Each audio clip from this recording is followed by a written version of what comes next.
Welcome to Moments with Marianne. I'm so delighted we're spending this time here today. We have a very inspiring show coming right up with special guests Gary Mantz and Suzanne Mitchell of the Mantz and Mitchell radio show. And they're here today to share with us life as a radio show host. So let's welcome to the show Gary Mantz and Suzanne Mitchell. Marianne, how are you doing today? Oh, fabulous. How about you, Suzanne? I can hear Gary. We're in the middle of a big rainstorm, but I'm feeling pretty buoyant today. And don't let that tornado warning in our neighborhood trouble you in the slightest. Well, if the line... We're here. We're mic'd up. We're ready to go. What? Me worry? You guys never worry. Come on. So if the lines go blank, we know you had to run for shelter. So we're okay with that.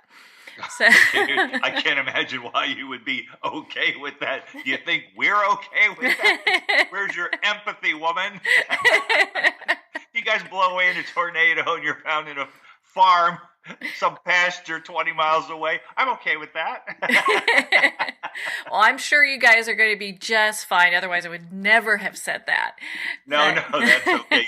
You told us this interview was going to be organic. Well, we deliver. Hey, you sure do, without a doubt. Well, and it kind of has me wondering, I'm so glad that we're spending this time because usually, you don't really get the behind the scenes kind of, interviews and what's going on. So why don't we start just, I guess, from the beginning? Like, what even got you into radio? To tell you the truth, Marianne, I drugged Suzanne, at first kicking and screaming, and then she got natural with it, more and more comfortable, and now she approaches it with something like enthusiasm. But for myself, I had wanted to be a radio broadcaster going back to about age 16. I participated and won at the local level a speech contest. And I also was inspired by the great Vin Scully, still with us at past 90 years of age, who was the play-by-play announcer for the Los Angeles Dodgers for about 63 years. And when I would listen to him broadcast games, I thought, man, would I love to sound smooth as silk on the radio like that guy. And I began a series of detours, to be honest with you. So I was well into middle age by the time I actually met somebody who could get me into the radio world, get my foot in the door. And I said yes. And I did that largely by observing the law of attraction and visualizing and mentally accepting that as my best and highest good. And it took off from there. Not surprised, knowing you. So, Suzanne, what would you like to add to that? I came at radio from a very strange direction. My mother had a radio show, if you can believe this, when she was a teenager. She used to give advice and tips on air to teens back in Chicago, and that would have been, about 1,000 years ago. And then my grandfather owned a radio shop, if you can believe that. He used to sell radios back in the 1930s and 1940s, and he had a little shop in Chicago selling radio. And then in college, I actually met a news broadcaster, and we dated for a while. And so I knew radio from dating him. And so it was a long stretch before I met Gary, but obviously when I met him, he has this beautiful radio voice. I used to tell him he had the dulcet tones of a radio man. And when we finally had the opportunity to get on air ourselves, I was the silent partner. I did the production work, the behind-the-scenes work, the emailing and sending out of the audio and booking guests and doing things behind the scenes while Gary was the front man. And then he said, I want you to do just a little segment on air, just a little segment. And of course, I was very, very nervous. And I did come on and I told unusual stories that I found in the newspaper. And as it turns out, I became more comfortable and the listeners seemed to like it. They said, we like when the two of you talk together and you talk to each other and you both interview. And so as that progressed, then it went from being the Gary Mantz show to Mantz and Mitchell. And so we've been doing this now 12 years. Oh my goodness. Time flies when you're having fun. I've known the both of you as the Mantz and Mitchell show, and it's such a beautiful excuse me, way to hear this story of the two of you coming together. And with that, I'm kind of wondering, so did you meet Gary through the radio connections? Where did you guys meet? We met at a religious science church in Seattle, one of the largest churches in Seattle for religious science. And I moved from Florida after being in Florida for 15 years. I moved out to Seattle, and the way I tell the story, Marianne, I met him practically when I crossed the Washington state line. It was shortly after I moved there. I moved there in April, and I think we met in May or June, and we were kind of dancing around each other very casually, just saying hello up until 9/11. And then we actually started dating after 9/11. And kind of took it from there. Well, and it's interesting just to see how things have, for the two of you, have progressed, and especially since you have this kind of, this background of being in radio for both of you, and then to come together for your great show, which I listen to and I love hearing you guys interview people. And so it's nice to see these two talents come together. Well, it definitely has felt like a synergy for quite some time. Suzanne started out producing my show, and she would get on air occasionally. And then I thought, we really need to be Mantz and Mitchell, take to the airwaves and let our energies blend. And it's worked pretty well, at least judging by the reviews that we get. It's a lot of fun, and I would like to say that where we broadcast, which is in Seattle, 1150 KKNW, is a treasure because it has a body, mind, spirit format that is seasoned enough. They've been on the air almost 20 years. And that format is rare in our country. I can tell you, Marianne, that I have gone north through the Carolinas all the way up to upstate New York. I have crossed the country with Suzanne diagonally, pretty much, there to get to Seattle. Big road trip a couple of years ago. And when you get to the flyover stage, you get to the heartland, as they call it, you don't have a whole lot of choices, especially with AM radio. You got your FM, whatever flavor of country music you prefer. But when it comes to AM radio, it's pretty much the news stations and right-wing radio. So if you want to have that kind of entertainment, and I don't, then it's available just about anywhere. But if you want something that is uplifting, something that's going to give you inspiration to live your life in a different and hopefully better way, that's hard to come by. It's a shame, but it's the truth. Isn't that the truth? And so for those folks that are living in those areas, you got to pick up and move closer to Seattle in order to get that radio show. Hey, come on up. The rents are cheap. It's easy. It used to be Seattle was known for lower than average rents and some of the cheapest power bills because of hydroelectric power through Seattle City Light. Legendary for their low power bills. All of that has changed. It's just amazing. I was told back in the mid-90s by somebody who appraises real estate, especially multi-housing apartment real estate. He said, you watch. There's going to come a time when Seattle is not going to be far behind San Francisco in pricing. The cost of living is going to skyrocket and keep going from there. Well, he was right. He really had a way of telling the future there, because that is so true. And aside from it getting a lot of rain and being very lush and green, the people can pick up your radio show out that way. Well, and so why don't we talk about your show a little bit here? So why don't you guys share with us, what are some of the most memorable guests that you've interviewed? Our format has changed over the last 12 years, Marianne. We started out with a show about negotiation. It was Give and Take with Gary Mantz. And then we decided we wanted to have an evening show on the weekend that was going to be more spooky. So we started talking to ghost hunters and UFO people on a Sunday night. We've kind of moved around a little bit. And with the moves and also just with our interests, the format has changed, kind of evolved, I would say, from moving from one thing to another. when we thought we would concentrate on perhaps doing a show that had a lot of UFOs in it, we were suddenly inundated with a lot of psychic mediums. And so when that happened, that was a turn that we took. But we always kept in mind that we wanted to make people's lives better here and now. And so we have interviewed a lot of people that you would find in the self-help section of the bookstore.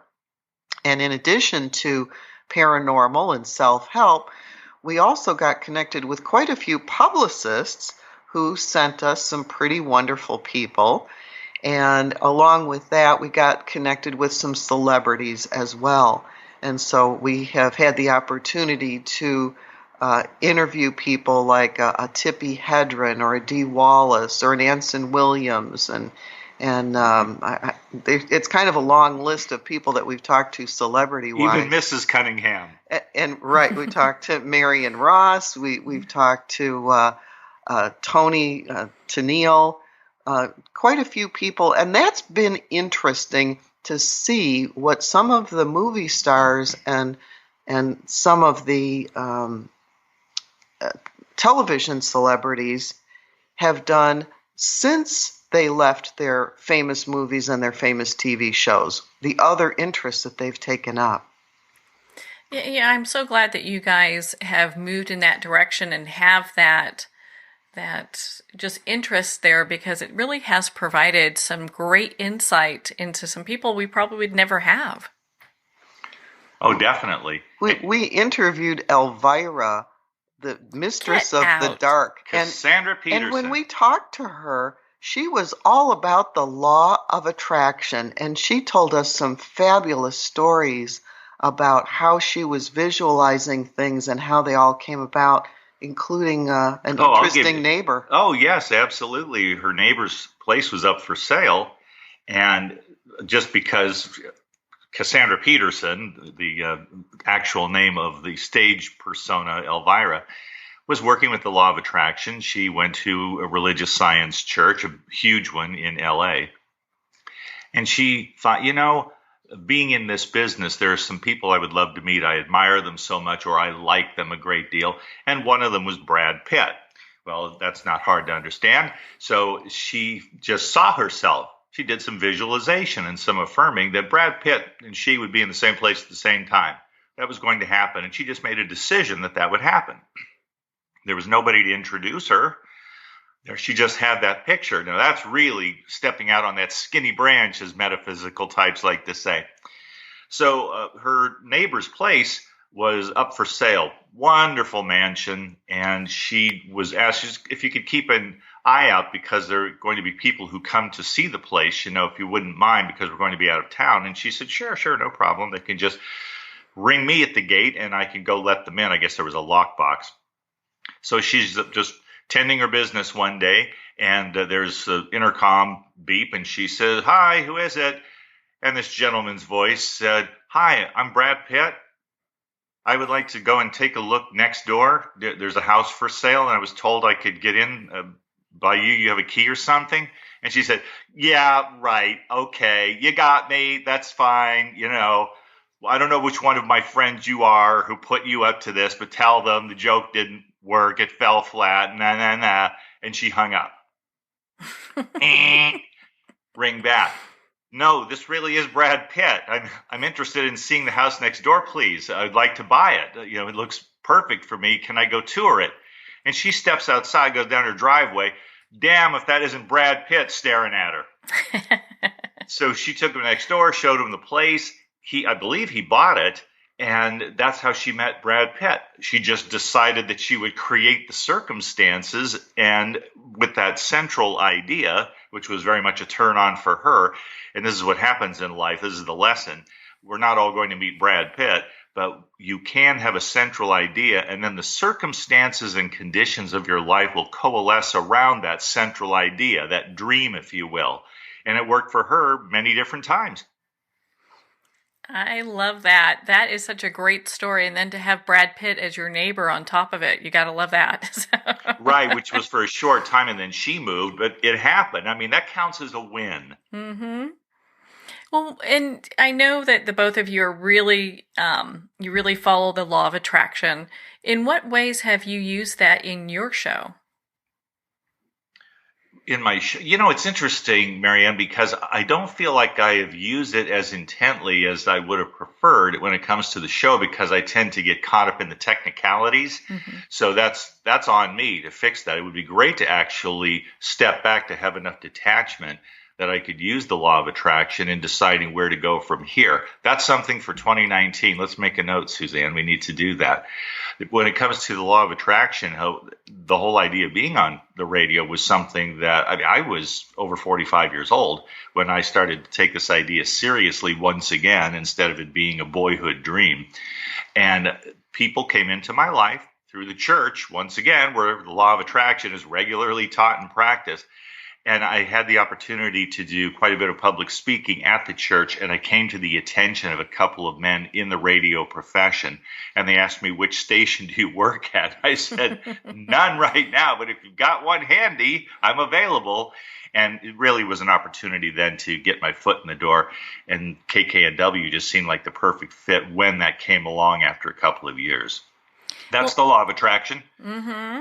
Well, and Gary, I mean, you've got such a unique background as well. I mean, because you graduated from Cal State Fullerton with a degree in religious studies, and then you went on and did some additional education in Las Vegas.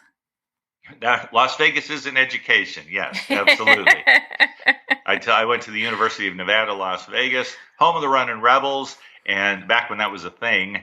And people say Las Vegas has a university. I mean, what, do you have slot machines in the classroom? And I go, yeah. And every lecture has a 2-drink minimum too. Yeah, but Las Vegas actually, the university has grown and grown over the last few decades to the point where it's a massive campus. You can get lost in there if you went to school back in the day and you go there now. It's like you've fallen down through the rabbit hole. Where am I? It's amazing. Bottom line, I got some mass media experience, took the coursework, did some writing. I think I was the oldest cub reporter on their student newspaper, but I had some very interesting experiences with that, including being able to write an article about the 25th anniversary of the assassination of President Kennedy.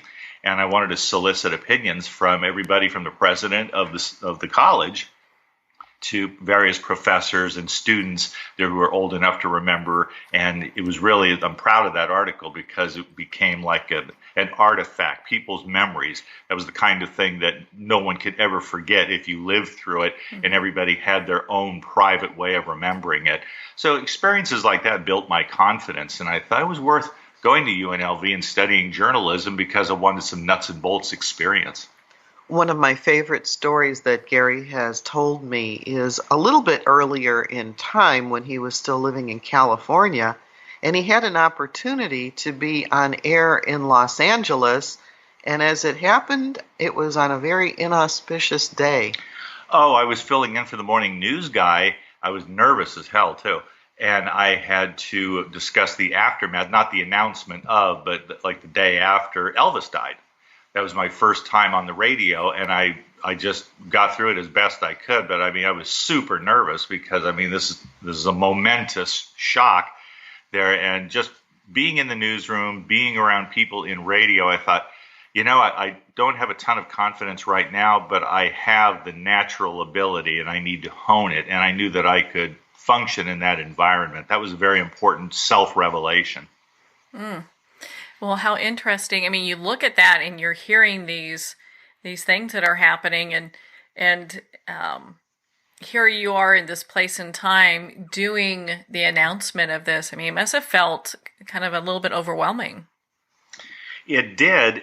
I'll tell you, Marianne, when you get into probably any profession, because one of the things I like to joke about is that no matter which job you have, people around you are going to tell you, why don't you do something different? This is such a dog-eat-dog business. This is a cutthroat business. And I hear it no matter what I've done. I managed apartments for 13 years, and I was hearing, it's a cutthroat, dog-eat-dog. Geez, there's got to be a better way. I'd rather be an undertaker. And you go, okay, yes, it is tough. and you move on to the next job or career, and you find that the same applies. When you get into radio, the same applies to the extent that if it's not going well for you at that station, you can come in to do your show or your shift on a Friday, and at the end of your shift, they call you into the office and tell you to clean out your desk. I mean, it's just like that. And so if you can accept that degree of harshness or heartlessness, as one of my old colleagues used to say, then you can work in that aspect of what we call show business. It's okay to do anything you want in life as long as you don't think that everything is going to be a primrose path, because as far as I can tell, a primrose path has to be planted and experienced in your own backyard. Out in the world, it doesn't work so well. And roses do have thorns, you know? And you're going to feel them too. Mm-hmm. Without a doubt. Well, and, you know, it's interesting, Suzanne, when we look at your background, I mean, my goodness, you have a degree in English literature and also public relations. You know, just like Gary, it actually came back in middle age to really assist me, because when you graduate with English literature degree, there's a lot of eye rolling that goes on. Well, how do you expect to make a living in that? I intended to do editing and writing out of college, and when I got out of college, it was during the time of the paper strike that was going on, where they weren't cutting down the trees and making paper, and you could go into the grocery store and find empty shelves. So it was hard to find even paper towels or toilet paper, much less a career that was going to be in publishing. And so I went on to do other things, just like Gary, went on to do other things. And then later in life, I landed a job where they really wanted somebody to look at all of the written things that were going out of this insurance company. And they said, since everybody seems to do a lot of writing, what we don't have is we don't have the right synergy going on. You have many different departments that are all saying something a little bit different, and they're all correct, but they're all looking at it from their point of view. He said we need to have a single focus. And so I developed a really nice job in public relations and communications at a regional insurance company, where suddenly everything that I learned back in college came right up to the forefront. And I was really happy to be able to use that, because you could spend a decade or two wondering why the heck you had that for a major. And then as it turns out, it really did serve me well. And I got published and wrote a number of things. I edited a very large book. And so that got me to doing editing and publishing. And when I went to Seattle, one of the jobs that I had there was an absolutely wonderful, wonderful job that had to do with writing for a mortgage lender. And in that, I won a national award for the best newsletter. And so I've got that little trophy to call my own. So it's funny how in both Gary's case and my case, there was this period of gestation before we really got into the things that we do well. Well, I'm glad that you guys are doing what you're doing, because I'm a big fan of your show. Love the work that the both of you are doing. And Suzanne, a little bird told me that you also have the voice of an angel. You do some singing. Oh, well, they lied. It's not true. You do some singing. I hear you in the shower. I was, when I met Gary, and I had just newly arrived in Seattle, I went to the Religious Science Church in the area, Center for Spiritual Living Seattle. And over that summer, they were doing a summer choir light. Just come and sing and have fun. And I said, well, that wouldn't do any harm. So I did that, and I really enjoyed it. My very first summer in Seattle, I had an opportunity to sing with a nice group of people. When the fall came and the whole choir was coming back together again, I figured that would be my time to step back. And the assistant to the choir director said, well, I hope you're going to stay on. And I kind of blinked twice, and okay. And so I stayed on for 9 years, and it was a wonderful experience in that I really learned how to develop a singing voice. And you know, Marianne, when they talk about things like being a musical prodigy or a psychic. Some people are born that way, and some people have to learn to play piano. And in my case, I was not born with that ability, but being in choir for 9 years and getting weekly instruction and weekly practice and being on stage and touring around with a choir, it actually did develop my voice. But what I will say now is it's been 9 years since I've sung. So I no longer have the voice I used to have because I just didn't keep it up. But it was one of the best experiences of my life to be able to do that. It was very healing. When I hear about sound and vibration and the healing of music, I really do understand that, because those notes and those sounds really do a lot to help people physically, mentally, and emotionally. Isn't that the truth? I mean, there's nothing like hearing a live choir sing something just absolutely beautiful. It just kind of takes all worry away and really gets people into that place where they can have that healing. Yes, and the choir itself, we used to gift to each other a CD of our songs that we sung during the year. It wasn't for publication. We didn't sell it. There were some CDs that were sold studio quality, where we were with some very nice famous singers, and so there was that. But then the choir did something just for itself. It gathered all its music for the year, and at our annual Christmas party, everybody got a CD of the songs that were sung in that particular year.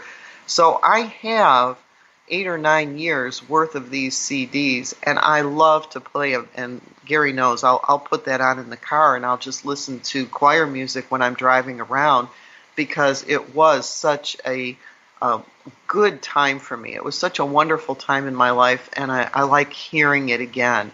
It was really beautiful music. And the quality was extraordinary. Also, I should mention that it's wonderful that that recording was made and all the time and expense that went into the creation of it, because at least 2 people I can think of who were in that choir with you are no longer with us, but you get to hear them in their beautiful voices. That's true. We had some individuals who did some singing in front of the choir where they were leading songs, or they had very nice solo roles. And I do get to hear them even though they're no longer here. So it is a wonderful keepsake.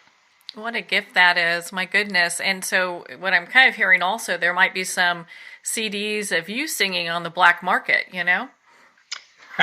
Only in a group, Marianne. Only in a group. I love that. I would love to start the black market choir. I think that would be really high, just sort of gangsterish, you know? Now that'd be something I would buy the CD on. Oh my goodness. Well, on that note, we're going to pause here for a quick break. We've been speaking with Gary Mantz and Suzanne Mitchell of the Mantz and Mitchell Radio Show. You've been listening to Moments with Marianne. We'll be right back after these messages.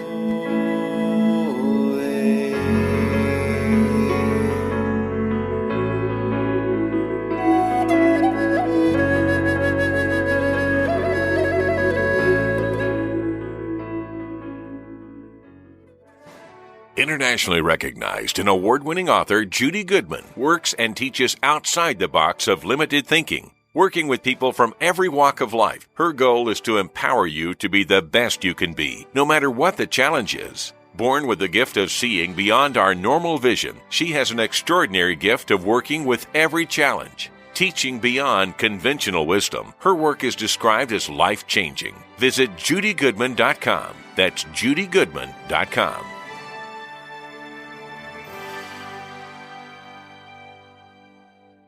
There comes a moment when you realize you're somewhere special, when you discover that each beautiful creature that you see has been rescued from a life of absolute horror and brought to this incredibly free place. Here's where their lives were forever changed, and where yours will as well. Discover over 500 tigers, bears, and lions at the brand new visitor center at the Wild Animal Sanctuary just outside Denver. For more information, visit wildanimalsanctuary.org. Discover true freedom at the Wild Animal Sanctuary.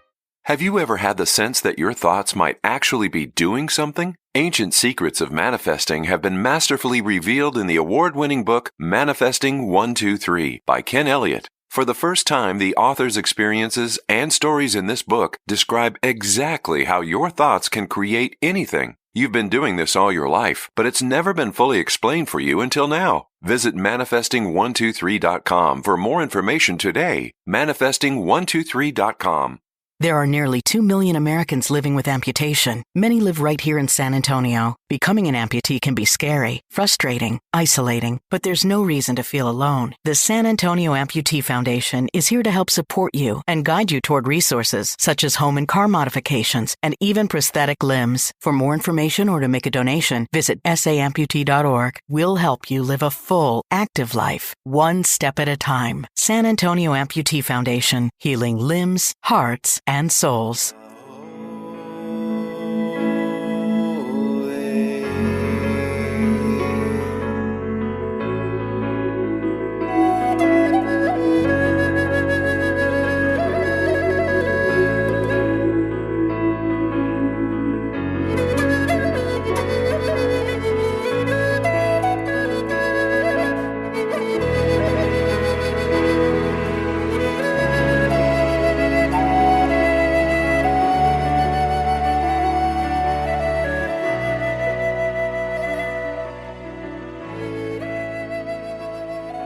Welcome back to Moments with Marianne. We're here today with special guests Gary Mantz and Suzanne Mitchell of the Mantz and Mitchell radio show.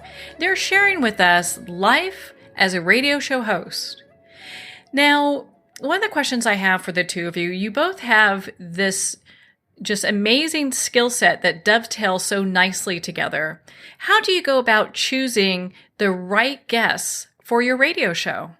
We've actually divided the work pretty well over the years as to who does what. I'm much more technically oriented than Gary, and I'm no good, by the way, but I can figure out how to do things technically, and I can bring up the audio, put it on the computer. If I need to edit it, I can do that, although I don't do much of it, but I know how to do that. And I send out the audio to our guests and thank them for being on. And I'll send a confirmation, an email confirmation that says, this is when we have you scheduled and here's all the telephone numbers. So I've always been comfortable more with things than with people. And with Gary, he does the scheduling. We'll talk about it and we'll run by some names. But he'll get on the phone, and between the two of us, he is our people person. So he can invite somebody on our show for an hour and a half on the telephone, and get to know everything about them, where they went to school, their dog's name, where their kids went to school. I mean, everything about them, what they did when they were 5 years old.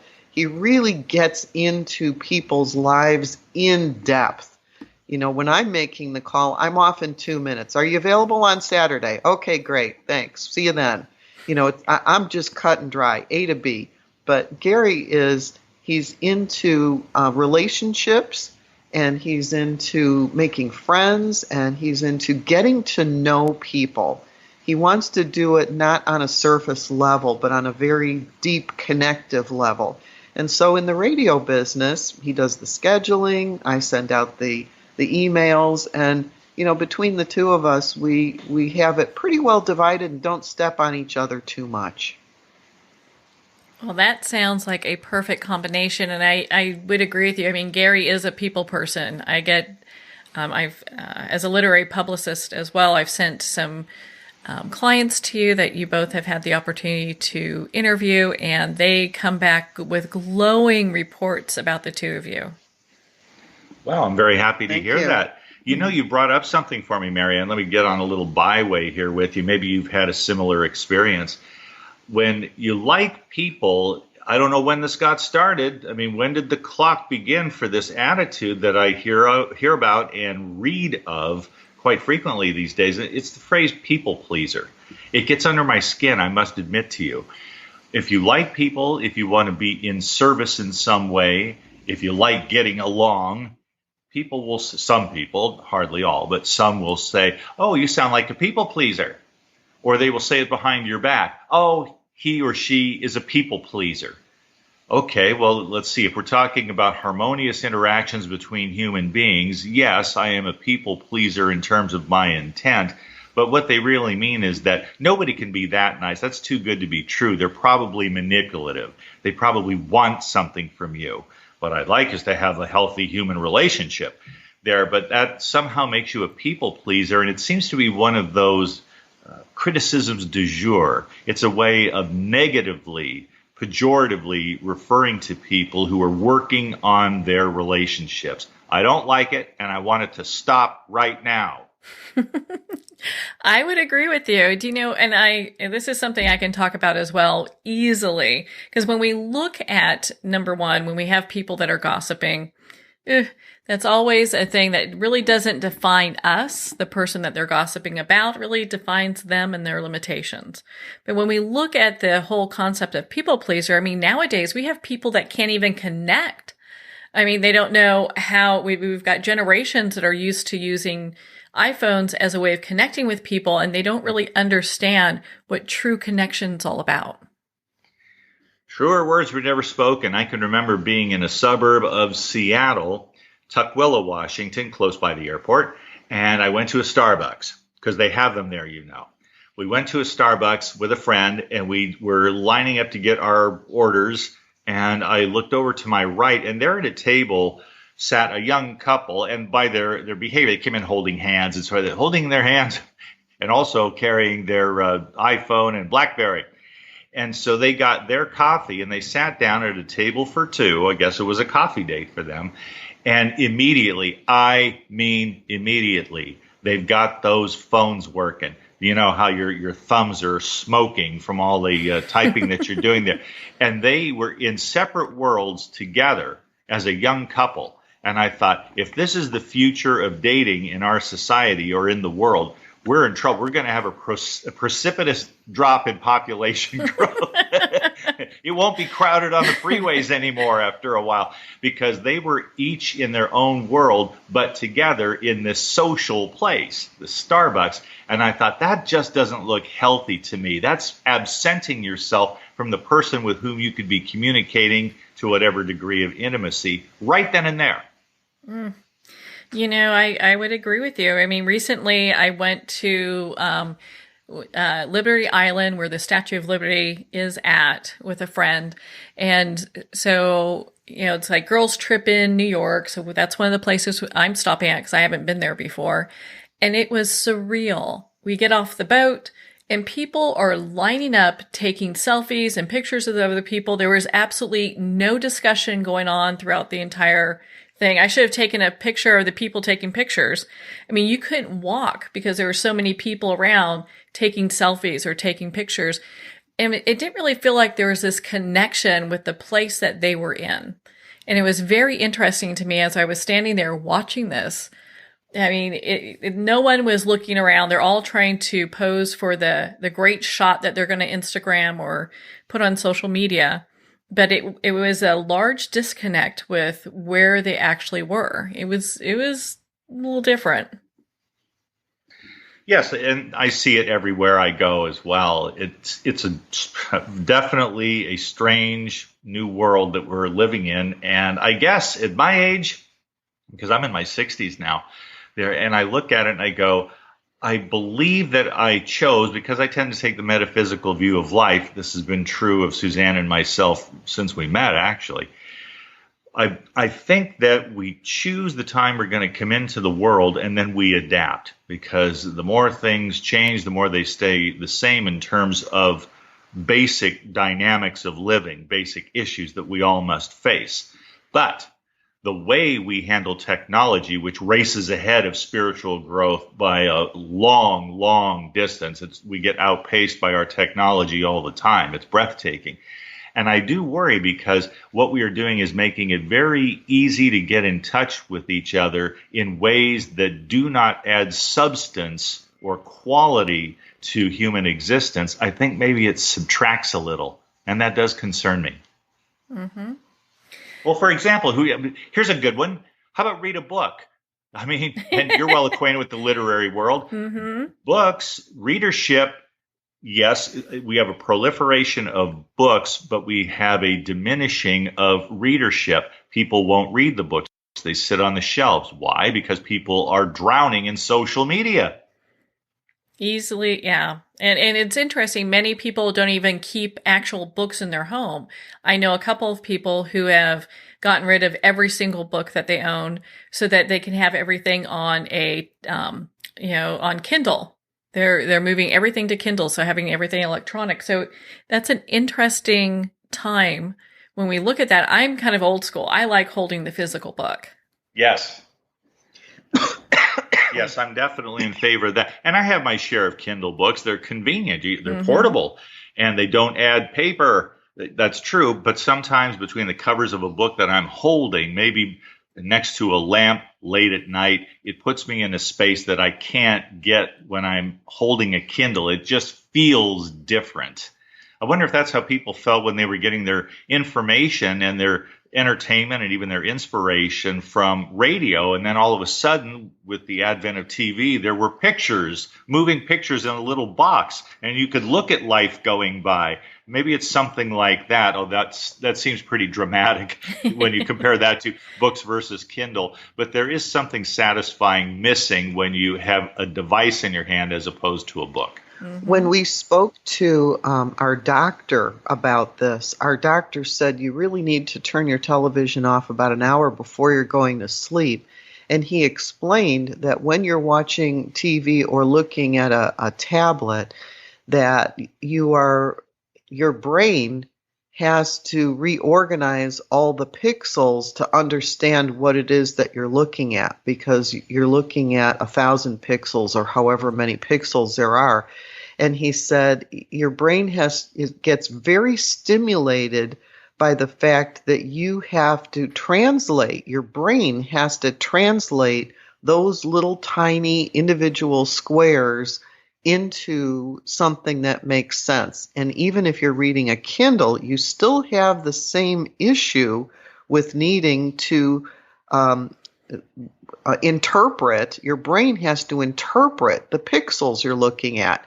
And he said it's different when you have a printed page and your brain is looking at the letters on a printed page. It's a different part of the brain that does not become overly stimulated. So he said, if you want to relax to go to sleep, read a book, but not on Kindle, because that's going to wake you up, not put you to sleep. And I thought that was pretty interesting information about how the brain works. That is interesting information. I mean, and there's so much research that's being done nowadays in regards to improving our brain and being able to just emphasize different parts of our life by retraining our brain.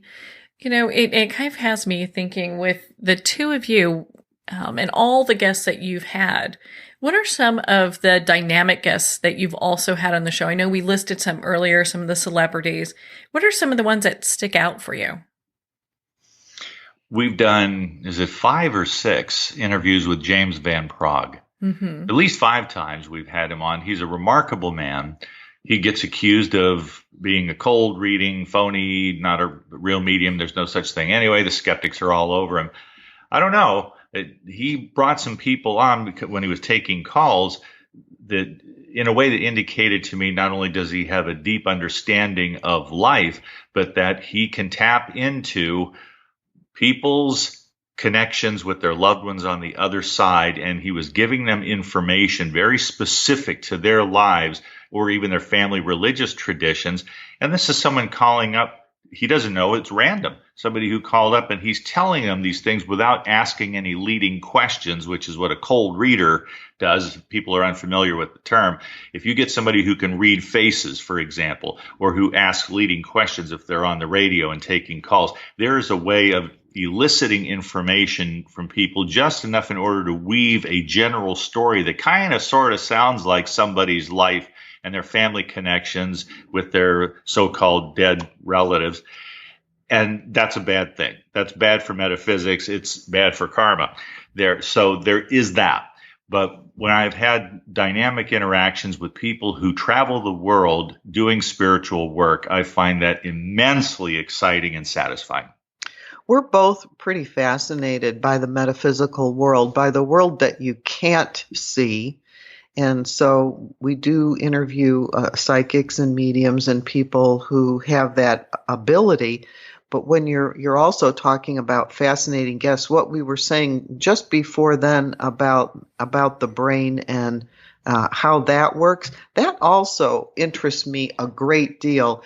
And for me, it has a very practical application, because we talk to experts who tell you how you can change your thinking, and in changing your thinking, you can change your life. Now, this involves many religions over the millennia, but now we're talking about psychiatrists and psychologists who have opined that we rarely think a new thought, that we're thinking the same things over and over again every day, that our subconscious is really running the show.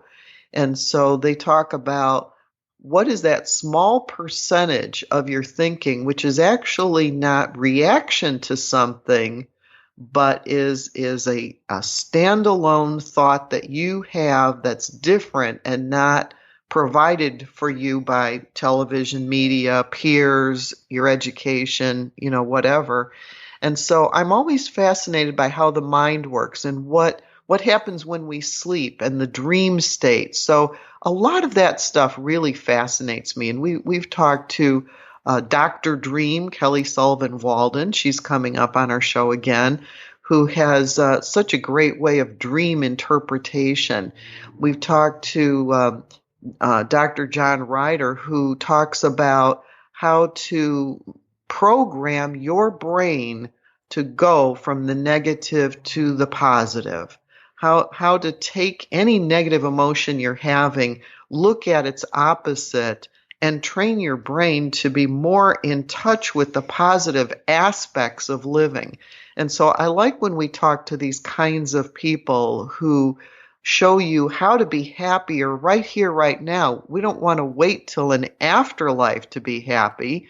You want to experience that right now. Well, why don't you have that right this second? What is the difference? Well, it's usually perspective. How do we change our perspective? How do we change our thinking? I like the fact that we are able to do that, because both Gary and I have had instances, those aha moments, where we said, well, why do I think that? Where did that thought come from? And when you stop to examine where a thought came from, you might find out it didn't come from you, it came from somewhere else, and you might want to discard it. If you think that you're not worthy, or you're not beautiful, or that there's something wrong, there is a way to actually turn your thinking around so that you start living a life which is more in alignment with what you want than what you don't want. And all of that fascinates me, Marianne. Oh, I love that too.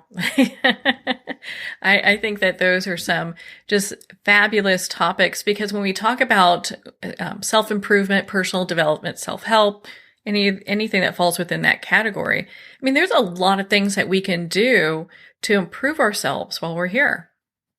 One of the people that you brought to us was Ken Elliott. And Ken Elliott wrote the book Manifesting 1, 2, 3. It's not a large book, but it is such a significant book, because he talks about how thoughts become physical. He goes through that process in his book, and we've talked to him on the radio several times, because people want to know how to manifest things, and they try a lot of different ways to do it. But he says it's this simple. And he talks about that in a way that you can take that information and use it right here, right now. You don't have to wait for a future time. You just start using it. Those are the kinds of things that I find really, really intriguing. And of course, he has demonstrated that for himself when he figured it out, when he researched it, and he came to a conclusion. He then started doing the exact thing he said could be done. And one of the things that Gary and I laugh about is you never want to take diet information from somebody who's overweight or how to raise children from people who don't have any. Mm-hmm. So, here's a case where this person figured something out, demonstrated it over and over again, and then he's sharing that information. This is what worked for me. You try this. See if this will work for you. But he's got success behind him. He says, this is how it worked for me, and I've been successful. And I like that. I like talking to people who have had a success. They're not just preaching, and they're not talking about abundance and living, homeless under a bridge. They're actually doing the thing that they say can be done. And when they demonstrate it, I'm impressed. That is an impressive thing. And yeah, Ken is quite gifted when it comes to manifesting, as the both of you are. I mean, we look at the, not just the show that you have, but the array of just very interesting guests. I'm always, looking forward to hearing what your next guest is. And, it's interesting. Dr. Kelly, she's got some amazing information. So I'm looking forward to hearing that as well. She's got this new Oracle deck out, and we're going to have to play with it in order to have a bit of experience by the time we get to the interview. That's an important thing, to work with your dreams, both the kind you entertain while you're awake, and then, though I'm guilty of letting this lapse, but Suzanne's better about it than me, but keeping track of your dreams overnight, because I don't think it's this chaos that is the more prosaic explanation for dreaming. There is dream work to be done, because you can tell your subconscious mind to work on a given problem. Some dilemma, could be with a person, could be an aspiration that remains unfulfilled. And if you tell your subconscious to work on it, your dreams will tell you what you need to do and where you need to go to achieve what you would like to have in life. I honestly believe that. And also, I've been warned. This is the most dramatic kind, right? But I've had dreams that showed me something very negative in my life that I needed to avoid. And I only got myself in big trouble if I ignored the dreams, figuring it was just a nightmare or a hash of negativity, something chaotic, or even something I ate that night. That's when I get into trouble. When I take my dreams seriously, however, I find that the information is not only useful to me, but tends to tell me a lot about who I really am. Well, and that's, I think that's such an important message, because a lot of times people get this information and they do kind of write it off. It's like, oh, I had a really spicy dinner. It's probably that. Or, I saw something that is probably bringing that up, without really listening to their intuition about what is happening. Yes, I found that to be true. About 3 or 4 nights ago, the dream from which I woke up, I was ready to be done with that one. I think I woke myself up. I was in a very serious argument going on. It was a heated exchange with someone who used to be close to me. Lots of unresolved issues, unresolved anger. And in the dream, we decided that we need to do other stuff, but we're going to come back and finish this off and argue some more. And after that started up again, I thought, you know what? I'm done with this. And I woke myself up, and the conclusion I reached was that the concentrated negativity was something that I could withstand, but why should I? There's nothing to be gained. And I figured out from that dream that I can simply let that person go. They say bless and release. I just call letting go of someone. And you release them to their own destiny away from you. As a friend of mine in the Seattle area used to say, you bless and release them to their higher good over there. Well, that is an important thing too, because a lot of times when people have these conflicts, being able to bless somebody and let them go is a really difficult thing. I don't always feel like blessing. I'm not in a blessing mood if I feel somebody has done me wrong in a serious way. I don't mean stepped on my toe, but there's a difference between somebody stepping on your toe, for example, and keying your car. Mm-hmm. Okay? I mean, one's an accident and the other one is outright hostility. And so I'm thinking, okay, I'm going to decide who I am in relation to this person. And if it doesn't work for me that we get involved with each other again, I find it easier, maybe with age, But nevertheless, I find it easier to say, life's too short. I'm going to let this person go, and I'm going to do things that I enjoy with people that I enjoy. And that becomes preferential. That's one of the great freedoms in life, when you're in a position where you can prefer to be and to do rather than feeling stuck. Yeah, there always is choice. Well, that's including listen, if things are really rotten for you, you may be stuck with that for a while, but you do have the choice of how you will respond to it. So you're absolutely right. Yeah, being able to bring that. It's really interesting when we look at conflict and interpersonal conflict. And that's why I'm so appreciative of the show that the both of you have, because you really do have a spiritual outlet for people to get more information so they can move their life forward.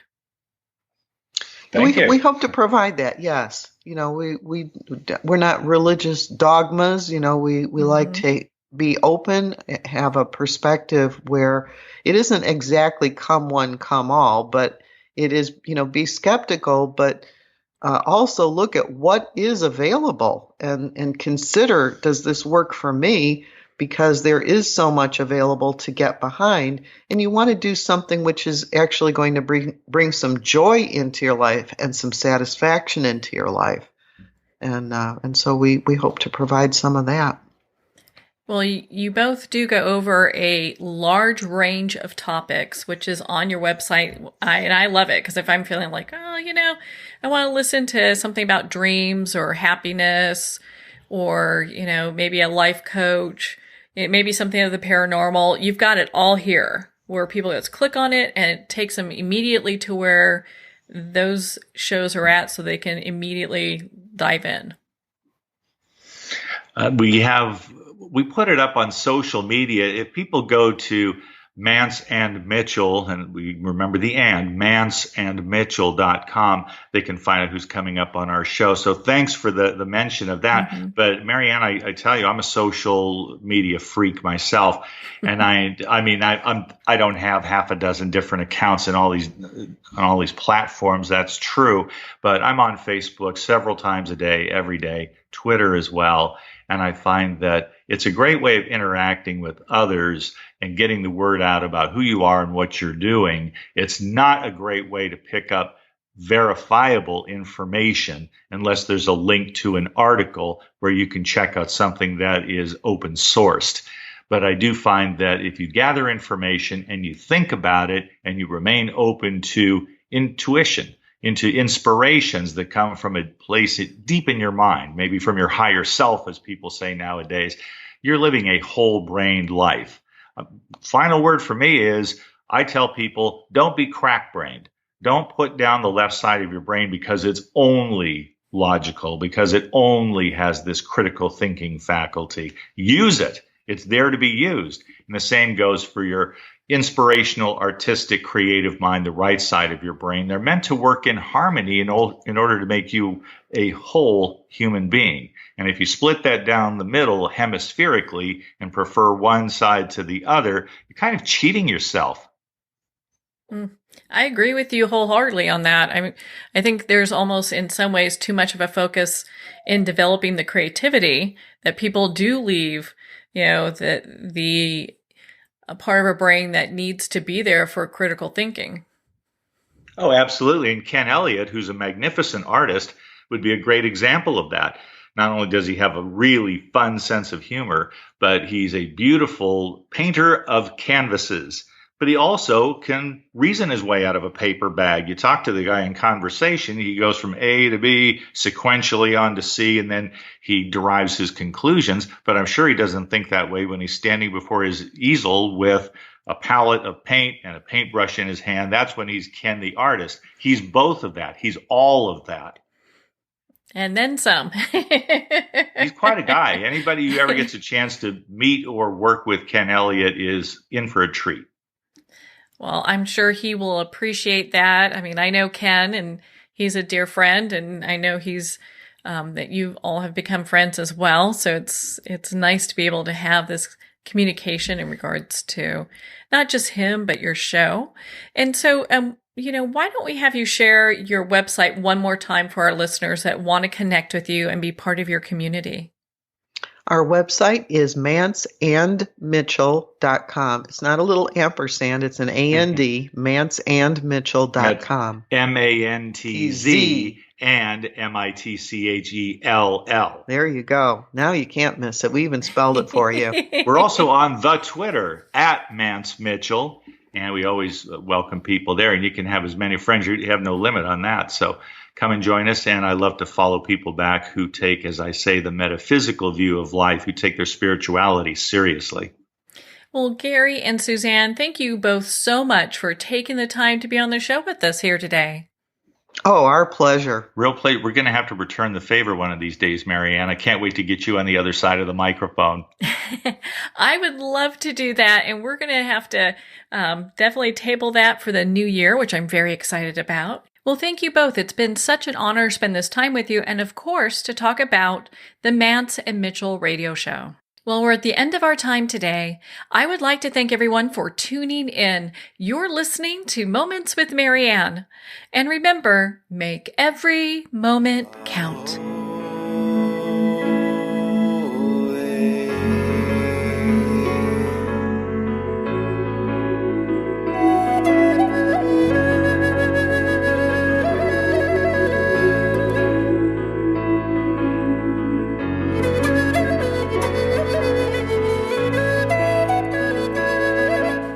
In a single moment, your life can change. Moments with Marianne is a transformative hour that covers an endless array of topics with the best of the best. Her guests are leaders in their fields, ranging from inspirational authors, top industry leaders, and business and spiritual entrepreneurs. Each guest is gifted and a true visionary, a recognized leader in her own work, and while teaching others to develop, refocus, and grow, Marianne will bring the best guest and sometimes a special surprise. Don't miss this. You never know just which moment will change your life forever. Moments with Marianne airs every Sunday, Monday, Thursday, and Friday at 8 p.m. Eastern and 5 p.m. Pacific Time. Make sure to tune in and visit momentswithmarianne.com for more information.